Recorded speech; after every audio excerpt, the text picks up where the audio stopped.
Hello everyone, welcome to another Rick's Picks. Today I'm going to be doing my review of Leonardo as the Hunchback. Now for any of you who don't know, NECA came out with a series of figures that mix the classic horror movies with the Teenage Mutant Ninja Turtles. So there's a bunch of them. They're really cool. I suggest you go back and check out some of those videos as well, because they have Splinter as Van Helsing, they have Raphael as, Frankenstein monster, and so forth. So what I'm going to be doing in this review is I'm going to take a look at him in box. Then I'm going to take a look at the figure and his accessories, and then I'm going to give you my thoughts on him. So without any further ado, let's get to the review. Okay, so here's Leo in packaging. You get this nice piece of art on the front. Teenage Mutant Ninja Turtles, X Monsterverse, Leonardo, the Hunchback, the ultimate action figure. So after that, you open it up, you get this nice picture of him as the Hunchback. And you get, an open shell here where you can see the figure and all his accessories. Close it up, turn it around this side. You get, once again, the front art, the Hunchback, turtles, monsters. Spin it around this way. And like I say in all my reviews for these figures, I just love this, style of art and packaging that they did with it. Gives it that old MGM horror movie feel that I really like about the packaging for all of these figures. It looks really neat. And it gives it a sense of pop too, and I really like that. So spin it around this way. You get all the figures in the lineup. And at this point in time, these ones weren't really announced yet, so they are in the dark. Go this way. You have, once again, the picture of the figure, your choking hazard warnings, age restrictions, his name, and then the bottom, you have some legal and what have you. Oh, wow. This is pretty neat. I haven't noticed this on any of the other ones. On the bottom of this, it actually shows you how to properly put the swords in his hand. So that's pretty interesting. See, includes open shell, brain jar, shovels, katana, and so forth. So, So this shows that you don't put the sword directly in his hand, but you actually kind of wiggle it and work it in. So that should be interesting when I look at the actual figure. So, speaking of which, let's get at it. So here he is out of box. He's a really cool looking figure. I love the detail on him. Let's give him the rotation. They do a lot of really neat stuff. He got this little lock for his, shell there that is really cool because the shell pops open.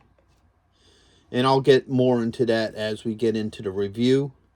Got all these little nuts and bolts and things connected to his shell, which is really neat. The one problem so far that I noticed with this figure is he's very back heavy.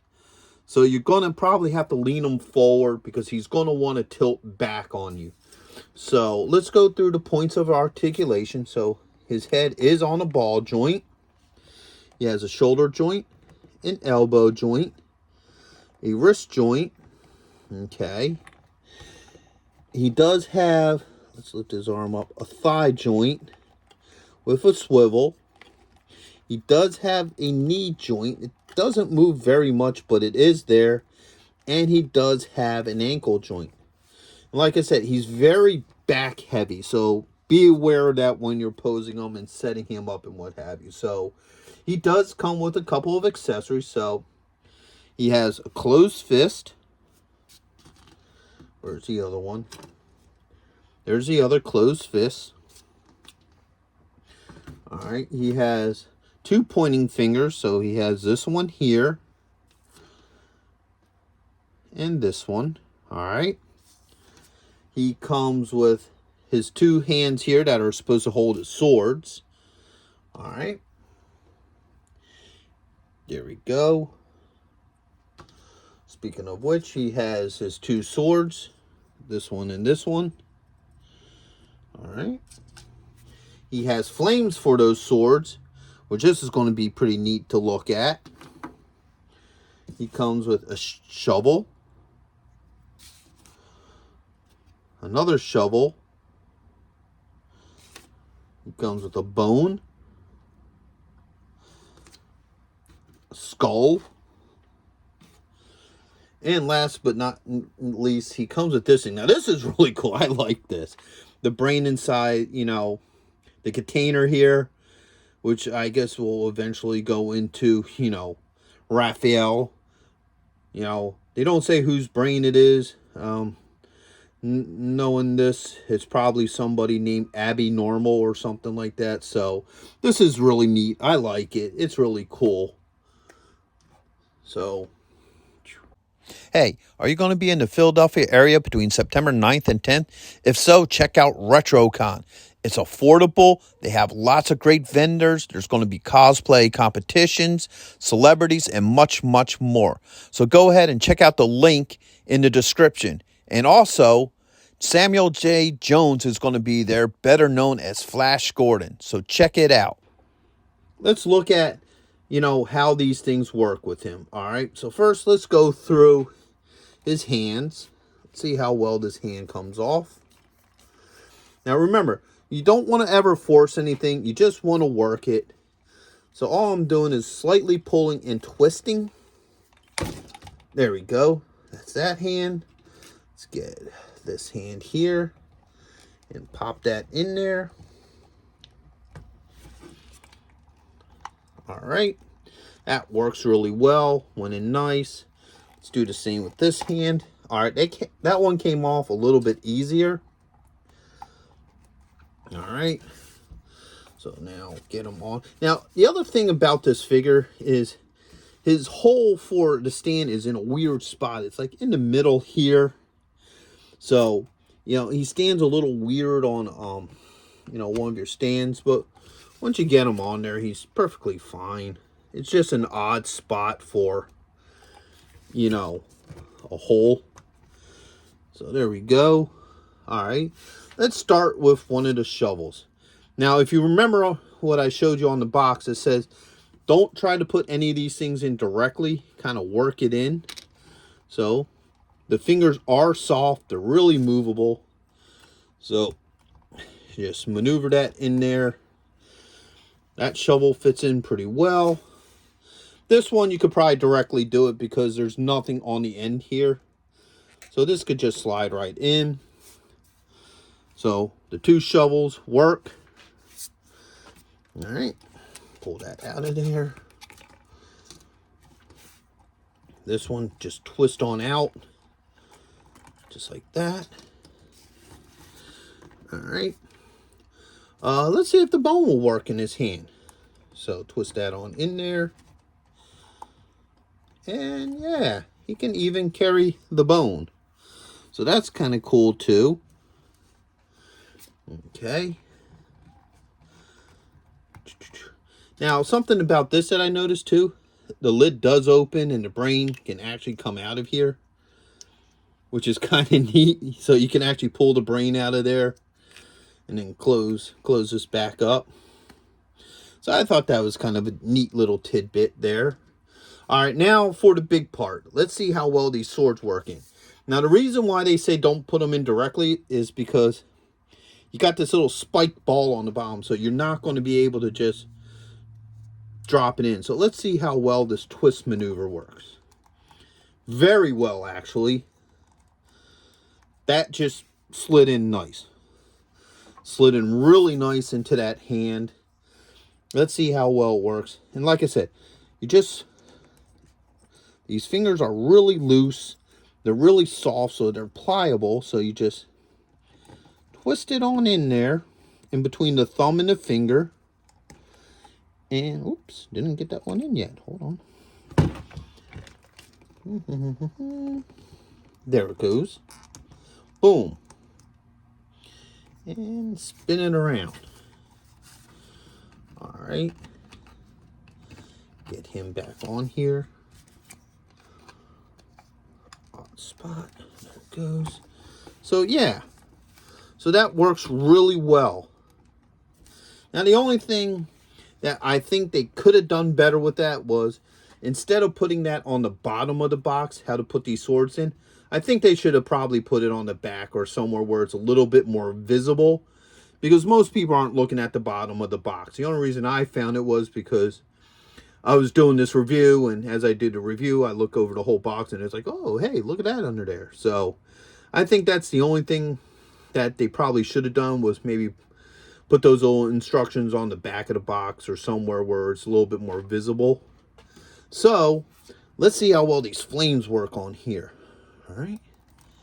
Goes on there. That goes on here. Oh, wait a minute.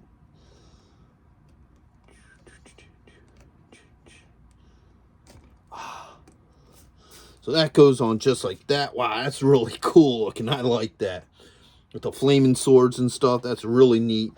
That's a good way to scare off your Frankenwrath, because the Frankenstein monster was always afraid of fire. So that's probably why he comes with those little tips on there, which is really cool. So now, the other neat play feature of this character is you spin him around, his shell opens, and now you have room to put all his goodies. So this brain thing sits right on the bottom here. There is a, here, let me show you this. There's a little peg right here in the bottom that fits onto this. So that just sits in there eventually. All right, that sits there. The skull sits here.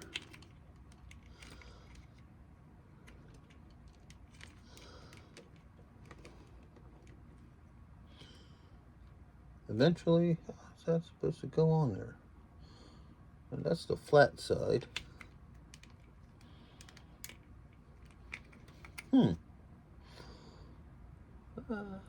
Or does it go this way? See, this is shaped this particular way. It's just a matter of figuring out how that's supposed to go on there. All right. Okay, so I played with the skull a little bit off camera. I wiggled it and worked it. Because you don't want to, you know, get too rambunctious with it, because it's just a plastic peg, and the last thing you want to do is break it. His swords also go through here as well. So, for example, let's take this one off. All right, work it past the fingers. Twist. Pops out really easy. The swords do the cross thing here on the back. All right, let's take this one off. All right, and once again, these swords come out really, really easy out of his hands. So that's a good thing. All right, take this one, pop it through there. So yeah, his swords fit back there. You could probably put the shovel, you know, up in here as well. Same with this one. So yeah, you could get all his goodies up in here like that. Close them up. And now you have everything nicely stored in his back. So overall, I think he's a really cool figure. I like a lot of the detail on him. I like this little storage thing that they did in his back. The only real issues I have with him is, once again, he is a little back heavy. So when you go to pose him and put him into position, just remember that he's going to want to go backwards. And I find the peg hole a little odd. But, excuse me, overall, he's a great figure. He'll look great with all your other horror figures. Now, the one thing I did notice about this line is that it leans very, very close to Frankenstein. Like, most of the figures are very Frankenstein related. So you have him, who's the Hunchback. You have Raphael as the Frankenstein monster. And then you have April as the Bride of Frankenstein. So, you know, most of them are geared towards the Frankenstein franchise. But overall, really cool figures. Really nice lineup of, you know, toys. I strongly suggest that you check out some of my other reviews on the other figures of this line, because they're all really cool. So with that being said, I hope you did like this review. If you do, go ahead and hit that thumbs up. And if you're not a subscriber, go ahead and subscribe. You know, it's a small click for you, but it would really help this channel grow. So until the next one, late.